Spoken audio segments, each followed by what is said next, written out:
When Immortals Fenyx Rising finally dropped on Steam, I was in two minds whether to pick this one up.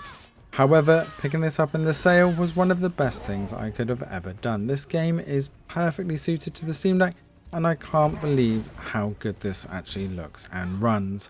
Okay, you're not going to get a perfect 60 unless you go down to the low settings. However, running medium to get that good balance here is definitely the way to go. However, there is a problem, and I can see why this is marked as unsupported. If you go into the Ubisoft Connect overlay in game, it gets stuck and you can't get rid of it. Now, there is a 90% chance that it will get stuck. In the amount of tests that I did, I could not get rid of it, but I was able to successfully close it 1 out of 10 times. So be aware that if you do go in there, no matter what the compatibility mode, you are going to have to force close the game if you've opened the Ubisoft Connect overlay.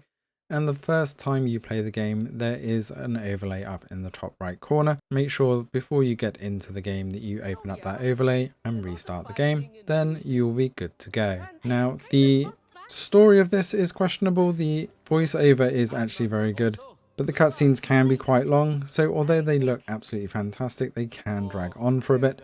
And there is just so many aspects to this game with the skill upgrades of both the powers and the standard skills. You've got tons of crafting abilities, potion making, side quests, weapon upgrades, and the map is actually quite big. This is a fairly long game, between 40 and 80 hours, depending on how much of a completionist you are. So you are going to get your playtime out of this. And with so many different aspects to the game, once you're past quite a long prologue, around 1 to 2 hours just for the prologue, you then get a full open world scenario. So you can see here, running on the default medium preset, I am sitting at around 40 frames per second in the open world for the most part.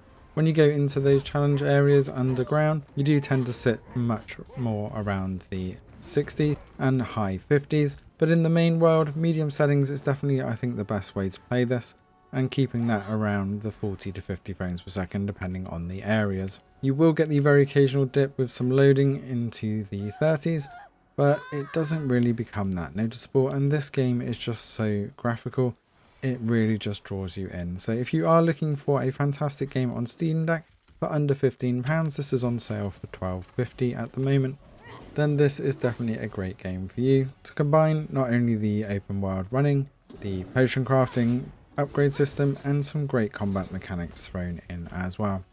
I'll leave you with a bit more of the gameplay here without me talking, so you can get a better feel for the game and performance, and let us know in the comments below what you think of Immortals Fenyx Rising. Thanks for watching, and enjoy the rest of the video.